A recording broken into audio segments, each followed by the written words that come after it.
Guys, welcome to another edition of Founder Wisdom Podcast. Today with us, we have Ed Bene. He is CEO and founder at KingIT Solutions. We're going to talk about crypto. We're going to talk about fitness because Ed started his own gym. It's in was that in Hungary? Ed, is that right?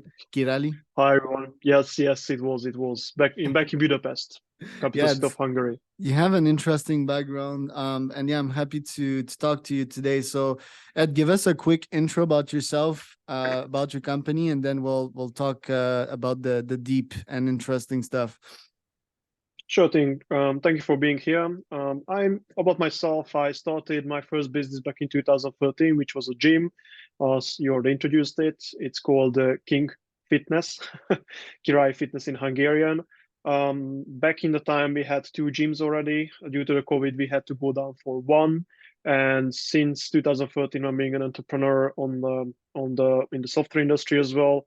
Later on, we kicked off a software house back in Asia. That was our first office was founded, and later on we moved to the UK market and to Europe. We started servicing some of our clients there. We moved our branches there, like 2 years ago, or something like that, in Hungary. About myself, I'm doing business development mainly at my company as a CEO. I'm currently responsible for operations, sales, and because most of the clients who came early stages to our company, they're still with us. I'm doing some client management as well. Hmm. Interesting. Where does why did you decided to go into sales? Because we have similar backgrounds, somewhat similar ambitions. If I look at your background there, where did that instinct came from, or were you dragged into sales like most of us? Mm, the thing is that sales is one of the main aspects of a business. So when you're talking about how you're building a business, sales I would say is the blood of the company. Yeah. So you need revenue to hire people, to grow, to start your operations, to expand, etc. So that was one of the skills that I had to learn in early stages, because when you are funding a startup, because King IT was a startup back in those stages, um, you had to learn multiple skill sets, and one of them was sales. And I got really used to it because I like to talk with people. I like to understand the problems, what they have to sort out every day. Because every person that I spoke with, it doesn't matter if it's a client or partner, they're having a problem that they have to sort out. That's why they're coming to us, isn't it? Mm. It's always like that. Yeah. And I had business development background, so I understand the daily operations. I understand how they're building their own systems. And if you understand the problem, you can become a good salesman because you're selling them exactly what they need. Yeah. No, I'm in full accordance with that, and basically it helps you shape a product and get data, which is my favorite part about sales. I get to talk to so many people that I can shape my product exactly the market wants it. The market gives the orders, and I just follow them. I just deploy as much product market fit experiments as I can. I want to talk briefly about crypto. We've seen somewhat of a deflation in crypto in the past couple of years, and timelines are quite important when you talk about crypto. We've seen Balaji's outrageous claims about Bitcoin reaching 1 million. We all knew it weren't going to happen, but I guess that wasn't the point. How is the crypto landscape as of now, and where do you see it going with the recent SVB crash? Good question. Obviously, we see people who are influencers and they're making these memes that and expectations from the crypto industry that everyone's going to go to the moon. We all know this phrase, when Lambo. That's it. Everyone knows this. But back to the important matters. Currently, the crypto market, I think, is doing pretty well because we are in recession. Banks are going down. Everyone's seen it. It doesn't matter if it's a bank or an asset management company, it can go bankrupt. You can lose your money. So crypto actually proved that if you are, if you know what you're doing and you don't have a high risk tolerance and you're just investing into the main tokens, you can still keep the value of those tokens and you can keep your money, I would say not inflationary, but deflationary mainly, which is great. So Bitcoin went up quite a bit since end of December, which is I think is a great news for the market. In the long run, I believe we're going to go back to the roots of blockchain, which means that we're going to start developing basically based on the technology what Bitcoin is providing. So we're not going to do any more shit coins. We're not going to do a lot of rug pull projects because I think those are already out of trend, but they start utilizing the technology itself, what it provides, which is very simple and transparent, which is more, I would say, transparency is one of the key features for a company that should be implemented to everything.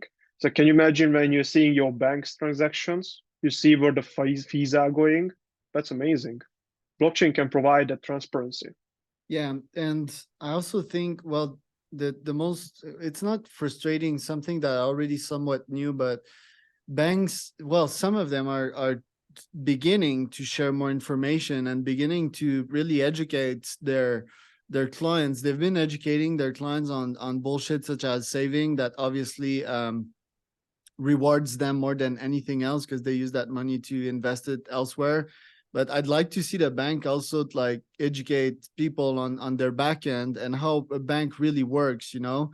The bank run thing, I've educated myself on it only this year when well, actually last year, when Sam Beckman-Fried crashed FTX, and he was talking about bank runs, and I started educating myself on the topic.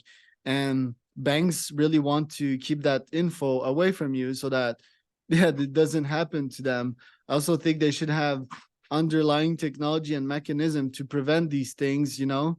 And I also think that yeah, founders and humans, when it comes to money, we're very animalistic and very primal. You know, we're like, oh, we're all righteous and high level thinkers as founders, but like most of them actually panicked and killed their own bank and shot themselves in the foot, you know. So that was quite surprising to me this year, and to for some many others. But I guess we were prepared for these events, right? With the COVID black swan that happened, I think like we're getting more used to these outrageous and ludicrous events. Agreed on that. And one main point on the banks that obviously the banks they're important because they're creating money. I always consider fiat or the fiat currencies unlimited token supply basically. The bank can do whatever they want. So they are borrowing, they're giving out debts, they're having debts. If you put your money, they're using your money. So and they giving some even less than 1% interest rate annually, which is just ridiculous, honestly. Yeah, So and on top of it, your cash is inflating. yeah. So you're losing the value what it should provide. So yeah, it's kind of interesting to be honest. I'm not sure if you've seen that on Watcher Guru came out the news recently. I think it was in the morning that three congressmen in the US wants to bring back the gold standard for the US dollar against against the Chinese that they're trying to bring the yuan up. Yeah, no, I haven't seen that, but we're seeing lots of geopolitical stuff happens nowadays. It's kind of funny, you know. I see it like two big dogs, you know. Obviously, U.S. is a pit bull, and China is like yeah, this big Chinese dogs, and they're just lurking around one another, you know, to see like who will bite first. Um, but like even before that, they're using some other dogs of their pack to kind of fight one against another, which is classic. It's like a source of security. So no, that's interesting. They will do like their best, but innovation is so slow and unexisting at the gov level. That was the podcast right before you. That's what we were talking about. And I think before doing that, they should indeed like be early adopters with new technology and try to innovate, and try to legislate some of these coins, and probably put more of their tokens in bitcoins before doing like suggesting these silly policies. There's a lot of old people at the top, you know. They're really not eager to innovate. And yeah, I'm just I think they should indeed go more with cryptocurrencies instead of these old projects. They don't evolve as quick as the time do. Agreed on that because we used to work on government level and we see in their operations. It's very old, Yeah, back to 90s, 2000, even earlier sometimes. And that's where blockchain comes in handy because the technology itself can be used to replace these old softwares basically for free. You just have to build the backend and the front end or user interface for the employees that are working there, and you can use blockchain for almost everything, and you can be fast and transparent on the same time. yeah, And that's what I hope for the industry to discover and all the people who are currently founding new startups in the space. correct. I think the main problem in the industry is that you've got like ultra left wing folks in crypto that start these coins. They moonshot, and they've got like very low chances of success. And on the other complete end, you've got gov people on the complete right that don't want to change anything. I think both need to actually work together. FTX was starting to do that, which was a good thing, but yeah, they crashed and burned, unfortunately. But I think yeah, there needs to be more collab between both, and it's kind of odd, it's trying to put vanilla and chocolate in the and mix them together. It's although like the results can be beautiful, but yeah, I get my point. Ed, like one last question for you. You're working on many things as a CEO nowadays. What advice would you have for younger folks out there that are just starting their business? What would you tell them? Hmm. I would tell them to educate yourself. Don't believe anything that you just hear from the news. Go forward, get the source out, and always make your own judgment. Because one piece of article can have a huge impact on your startup all the time. You never know. Maybe a new technology comes out.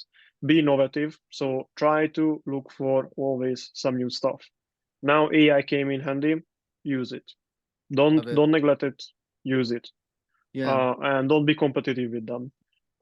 Also, if you need cash, you want to fundraise, use your brain.